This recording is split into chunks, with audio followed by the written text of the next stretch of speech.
Hello friends, Vardhan academy में आप सभी का स्वागत है। दोस्तों, आज की इस वीडियो में हम लोग जूनियर शिक्षक भर्ती से संबंधित जो हमारी साइंस की क्लासेस चल रही हैं, उसमें जो नेक्स्ट टॉपिक है, मतलब आज का जो टॉपिक है वो है जनन, रिप्रोडक्शन। ठीक है, इसको हम लोग पढ़ेंगे और ये मोस्ट इंपॉर्टेंट चैप्टर आप लोगों के लिए है। और देखिए, अभी तक जितनी पीडीएफ पढ़ी थी, जितने भी आप लोग पढ़ चुके हैं, ठीक है, उनको मैंने टेलीग्राम चैनल पर डाल दिया। 6 पीडीएफ मैं अभी तक डाल चुका हूँ टेलीग्राम चैनल पर। और अब 3-4 वीडियो हो जाएं, उसके बाद 3-4 जब पीडीएफ और हो जाएंगी, तब एक साथ मैं 3-4 ये भी उस पर अपलोड कर दूंगा। ठीक है। दूसरी बात, इस पीडीएफ को मैंने थोड़ा सा चेंज करवाया है। ठीक है। जो अभी तक पीडीएफ थी वो काफ़ी लेंदी हो जाती थी, मतलब उसमें बीच में कहानी जैसा भी कुछ चीज़ें आ जाती थी। ठीक है। यहाँ पर मैंने कोशिश की है कि इस तरीके की चीज़ें इसमें रखवाई जाएं जिसमें सिर्फ क्वेश्चंस आपके बन सकें। ठीक है, तो जो इंपॉर्टेंट चीज़ें हैं सिर्फ उन्हीं को इसमें रखा गया है। उम्मीद है ये वाली पीडीएफ आपको ज़्यादा पसंद आएगी, पिछली वाली जितनी है उनसे भी। ठीक है, क्योंकि इसमें जो एग्जैक्ट चीज़ें हैं वही यहाँ पे रखी गई हैं। तो जैसी भी हो, आप लोग प्लीज़ कमेंट बॉक्स में ज़रूर बताइए। सबसे पहले अपना सिलेबस देख लेते हैं। देखिए, यहाँ पर देखिए, आज हम लोग पढ़ेंगे जनन। ये देखिए, यहाँ पर जनन आपके इसमें है। ठीक है, छोटे छोटे एक लाइन में इन्होंने 5 चैप्टर लिख दिए हैं। ठीक है, देखने में लग रहा है कि बहुत कम है, लेकिन काफ़ी ज़्यादा यहाँ पर सिलेबस इन्होंने दिया है साइंस में। ठीक है, तो इसमें हम लोग देखिए क्या क्या पढ़ चुके हैं। रेशे एवं वस्त्रों तक ये वाला हो चुका है हमारा, और कोशिका से अंग तंत्र तक हो चुका है। इसके अलावा जंतुओं में पोषण, पौधों में पोषण, जनन, और जीवों में श्वसन उत्सर्जन। ठीक है, इतना ये हो चुका है। इसके अलावा अम्ल क्षार तथा लवण हो चुका है। ठीक है। अब नेक्स्ट जो वीडियो है, उम्मीद है पूरी की किशोरावस्था और विकलांगता यहाँ पर कंप्लीट की जाएगी। ठीक है, कुछ लोग कह रहे हैं सर फिजिक्स पढ़ाइए, केमिस्ट्री पढ़ाइए। ठीक है, तो जो जिस हिसाब से अभी चल रहा है उसी हिसाब से चलने दीजिए। ऐसा नहीं है कि जब टॉपिक वाइज करा रहा हूँ तो फिजिक्स भी आएगा, केमिस्ट्री भी आएगा, सब कुछ इसमें आएगा। जब मैंने कह दिया कि सारे चैप्टर मैं करवाऊंगा तो इसमें से एक भी चैप्टर ऐसा बचेगा नहीं। ठीक है, तो आप लोग परेशान मत होइए। तो चलिए आज की वीडियो स्टार्ट करते हैं और देखते हैं किस प्रकार की चीज़ें आज की वीडियो में रखी गई हैं। ठीक है, तो ये पीडीएफ कैसी लगी ये आप लोग जरूर बताइएगा। और क्योंकि इसमें से कोशिश की गई है जो इंपॉर्टेंट चीजें हैं सिर्फ वही रखी गई हैं। ठीक है, तो देखिए, पादपों में जनन सबसे पहले देख लेते हैं, फिर जंतुओं में देखेंगे। पहले पादपों में जनन। अपने वंश एवं प्रजाति को बनाए रखने के लिए पादप जनन करते हैं। पादपों के कायिक अंग कौन से होते हैं? मूल होता है, तना और पत्तियां आदि, ये होते हैं पादपों के कायिक अंग। पादपों के जनन अंग कौन से होते हैं? जनन अंग। ठीक है, ये कायिक अंग है, काया जिससे मतलब शरीर बनता है। जनन अंग कौन सा? पुष्प पादप के जनन अंग है। क्या है? पुष्प, इसको हाईलाइट करना था। पुष्प क्या है? पादप के जनन अंग है। यह एक लिंगी, उभयलिंगी दोनों प्रकार के हो सकते हैं। ठीक है, तो जनन की विधियां। पादपों में जनन 2 प्रकार से होता है, अलैंगिक जनन और लैंगिक जनन। पहले अलैंगिक जनन देख लेते हैं। अलैंगिक जनन में नए पादप पादपों को कायिक भागों में उगते हैं या कई प्रकार के होते हैं। कायिक प्रवर्धन पहला होता है। यह प्रजनन की एक अलैंगिक विधि है। इसमें पादपों की कायिक भागों, मतलब मूल, तना, पत्ती, ठीक है, अथवा कली जिसको मुकुल कहते हैं, आदि से नए पादप प्राप्त किए जाते हैं। स्तंभ कर्तन या तना काट, दाब लगाना तथा कलम बांधना आदि इसकी पारंपरिक विधियां हैं। किसकी? कायिक प्रवर्धन। और ये किसके अंदर आती है? अलैंगिक जनन के अंदर। ठीक है, कायिक प्रवर्धन। इसमें क्या क्या देखिए आता है? स्तंभ कर्तन, ये मतलब तना काट के, ठीक है, दाब लगाना, ठीक है, लेयरिंग, कलम बांधना, ठीक है, कलम जो होती है, ग्राफ्टिंग, ये सारी चीजें होती हैं। अब देखिए, अलैंगिक जनन कायिक प्रवर्धन द्वारा उत्पन्न नए पौधे जनक पादप की प्रतिलिप या फोटोकॉपी होते हैं। उदाहरण में देखिए कौन कौन से होते हैं इसमें। इसमें उदाहरण में होते हैं स्तंभ कर्तन द्वारा प्रवर्धन, बोगेनविलिया। ठीक है, स्तंभ कर्तन द्वारा प्रवर्धन में बोगेनविलिया, कार्नेशन, गुलाब तथा अंगूर आदि ये होते हैं। फिर देखिए, दाब तकनीक तथा प्रवर्धन द्वारा प्रवर्धन। इस विधि में तना शाखा को भूमि में दबा दिया जाता है। कुछ दिनों में तना शाखा में जड़ें उग आती हैं। इसे अलग कर नए पौधे उगाए जाते हैं, जैसे चमेली का। ठीक है। फिर है कायिक कलिकाओं द्वारा प्रवर्धन। आलू, अदरक एवं हल्दी की आंख में निकली कलिकाओं द्वारा होता है। ब्रायोफिल्म मतलब पत्थर चट्टा की पत्तियों के किनारे निकली कलिकाओं द्वारा नए पादपों का जन्म होता है। ठीक है, पत्थर चट्टा। शकरकंद और डहलिया जैसे पादपों की जड़ों द्वारा नए पादपों का जनन जन्म होता है। मुकुलन क्या होता है? ईस्ट एक कोशिकीय जीव है जिसमें मुकुलन द्वारा जनन होता है। इस विधि द्वारा जन्मे नए जीव जनन की प्रतिलिप होते हैं, मतलब फोटोकॉपी होते हैं। विखंडन देखिए, शैवालों में जनन विखंडन विधि द्वारा होता है। शैवाल वृद्धि करके तेजी से खंडन द्वारा गुणन करते हैं, मतलब गुणन करते हैं। बीजाणु निर्माण, मांस और फर्न, मांस और फर्न जैसे पादपों में जनन बीजाणुओं द्वारा होता है। यह अलैंगिक जनन एक विधि है। बीजाणु कठोर परिस्थितियों को झेलने के लिए कठोर आवरण से ढके रहते हैं। जब अनुकूल परिस्थितियां आती हैं तो यह अंकुरित आती ठीक, आती हैं तो यह अंकुरित होकर नए पादपों को जन्म देते हैं। बीजाणुओं के बारे में यहाँ पे कहा जा रहा है। अब देखिए लैंगिक जनन, सेक्सुअल रिप्रोडक्शन। पुष्प पादप के जनन अंग हैं जिसमें पुंकेसर नर जननांग होता है और स्त्री केसर मादा जनन अंग होते हैं।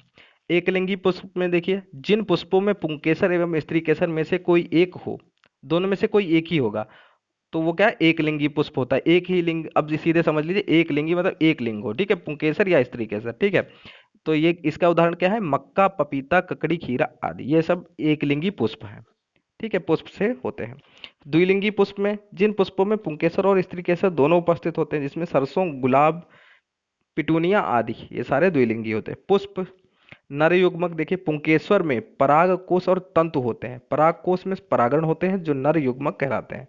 फिर मादा युग्मक में स्त्री केसर होते हैं, स्त्री केसर में वर्तिकाग्र, वर्तिका और अंडाशय ओवेरी होते हैं। बीजांड में मादा युग्मक या अंड का निर्माण होता है, अंड मतलब ओवा का।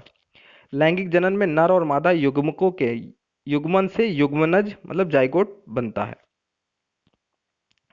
पराग परागण, परागणों का पराग कोश से पुष्प के वर्तिकाग्र पर स्थानांतरण परागण कहलाता है। यह दो प्रकार से होता है। स्वपरागण, स्वपरागण देखिए कैसे होता है, यदि पराग कणों का रूपांतरण उसी पुष्प के वर्तिकाग्र पर हो तो वह स्वपरागण कहलाता है। मतलब एक ही तरीके के, अगर परागकण हो रहा, एक ही तरीके के पुष्प हैं और उन्हीं के वर्तिकाग्र पर हो रहा है तो वह स्वपरागण होता है। फिर परपरागण क्या होता है, जब पुष्प के परागण उसी पादप के किसी अन्य पुष्प के वर्तिकाग्र पर गिरते हैं तो इसे परपरागण कहते हैं। फिर देखिए निषेचन, फर्टिलाइजेशन। नर तथा मादा मादा युग्मकों के युग्मन या संयोजन द्वारा बनी कोशिका युग्मनज कहलाती है तथा यह प्रक्रम निषेचन कहलाता है। युग्मनज भ्रूण में विकसित होता है। फल और बीज का विकास देख लेते हैं। निषेचन के पश्चात परिपक्व होने पर अंडाशय फल के रूप में तथा बीजांड बीज में विकसित हो जाता है। बीज में एक भ्रूण होता है जो सुरक्षात्मक बीजावरण के अंदर होता है। फिर गुदेदार रसीले फल में देखिए कौन कौन से आते हैं, इसमें देखिए आम, सेब, संतरा आदि ये हो जाते हैं। कठोर फल में बादाम और अखरोट आदि हो जाते हैं। बीज प्रकीर्णन क्या होता है, पौधों में नवोद्भिदों के बीच धूप, जल, खनिजों और स्थान के लिए गंभीर स्पर्धा होती है। बीज प्रकीर्णन द्वारा यह स्पर्धा कम हो जाती है। प्रकीर्णन पादप को व्यापक क्षेत्र में वितरित होने में सहायक होते हैं। फिर देखिए अगला पॉइंट है, प्रकृति में पादप के फलों और बीजों का प्रकीर्णन पवन, जल और जंतुओं द्वारा होता है। मतलब प्रकीर्णन एक जगह से दूसरी जगह अगर मतलब जाने के लिए फलों और बीजों का प्रकीर्णन कैसे होता है कि पवन के द्वारा जा सकते हैं, ठीक है, हवा के द्वारा, जल के द्वारा बह के जा सकते हैं और जंतुओं द्वारा भी जा सकते हैं, ठीक है। जंतुओं के मतलब जंतुओं ने, जैसे जानवर होते खा लेते हैं और फिर जब मल त्यागते हैं तो उसमें बीज उसमें निकलते हैं, तो उस हिसाब से, ठीक है। इसमें देखिए सेहिजन, ड्रमस्टिक तथा द्विफल मैपिल जैसे पादपों के पंख युक्त बीज होते हैं। ठीक, किसके पंख युक्त बीज होते हैं, द्विफल और सेहिजन। आक मतलब मदार के रोम युक्त बीज और सूरजमुखी के रोम युक्त फल पवन के साथ उड़कर सुदूर स्थानों तक चले जाते हैं पवन के द्वारा। नारियल के बीजों का जल में प्लवन होता है, मतलब नारियल के बीज हैं वो जल से बह के जाते हैं। यूरेना एवं जैनेंथियम जैसे पादपों के बीजों का जंतुओं द्वारा प्रकीर्णन होता है। एरंड और बालसम जैसे पादपों के फल झटके के साथ फटने पर उनके बीज प्रकीर्णित होकर पादप से दूर जाकर गिरते हैं। ठीक, अब देखिए जंतुओं में जनन, ये ज्यादा यहाँ से बहुत अच्छा है। इसमें देखिए वह प्रक्रम जिसमें माध्यम से जीव संख्या में वृद्धि करता है प्रजनन मतलब रिप्रोडक्शन कहलाता है। जनन की विधियां क्या है, जंतुओं में जनन की दो विधियां हैं, लैंगिक जनन, अलैंगिक जनन। लैंगिक जनन क्या होता है, अलैंगिक जनन में एक ही जनक अपने जैसी संतानों को जन्म देता है। इसकी निम्न विधियां हैं।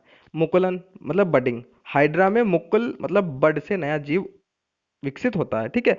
ये देखिए यहाँ पर जीवों में, जंतुओं में जनन में देखिए हाइड्रा जो है वो मुकुलन के द्वारा होता है, ठीक है। द्विखंडन द्वारा इस प्रकार के जनन में जनक जीव विभाजित होकर दो संतति उत्पन्न करता है।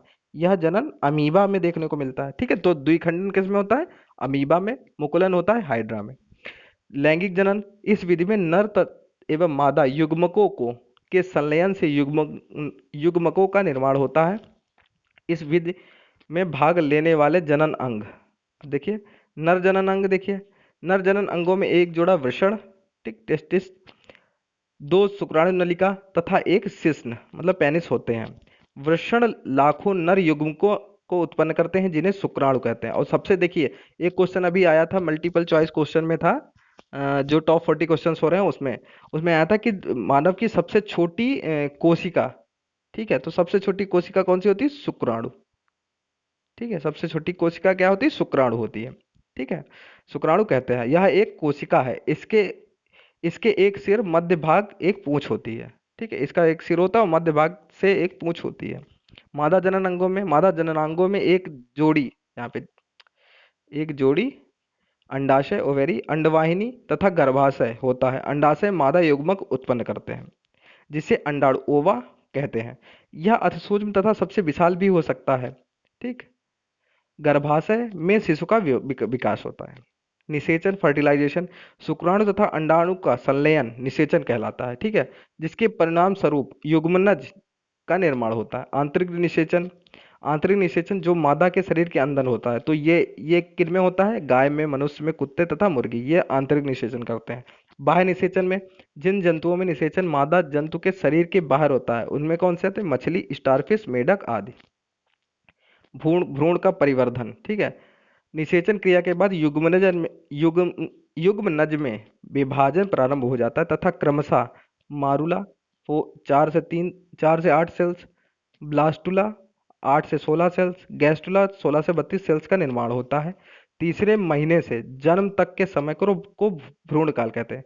तीसरे महीने से लेकर और जो बच्चे का जन्म होता है तब तक उसको क्या कहते हैं? भ्रूण काल कहते हैं, जिसमें ऊतकों तथा अंगों का परिपक्वन तथा शारीरिक वृद्धि होती है। तो अगर पूछा जाए कि अंगों का विकास कब होता है बच्चे का, ठीक है, गर्भ में, तो तीसरे महीने से जन्म तक, इसको क्या कहते हैं? भ्रूण काल।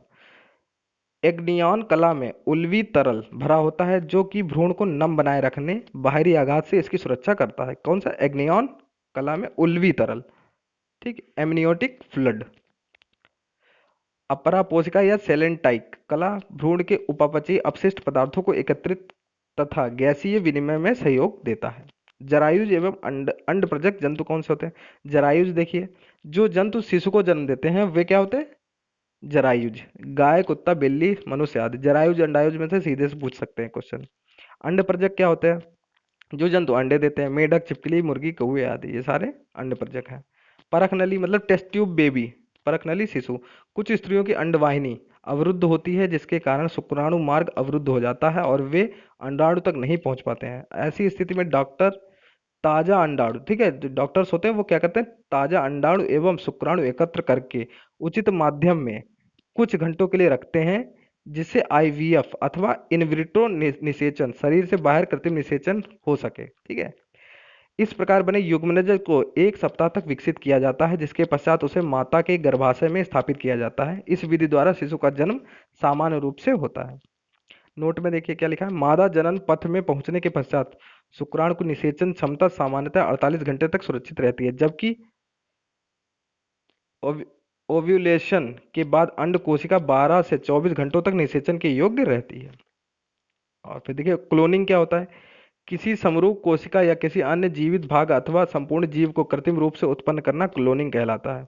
सर्वप्रथम क्लोनिंग इयान विल्मट और एडिनबर्ग ने डॉली नाम की एक भेड़ का किया था, जिसका जन्म 5 जुलाई 1996 को हुआ था।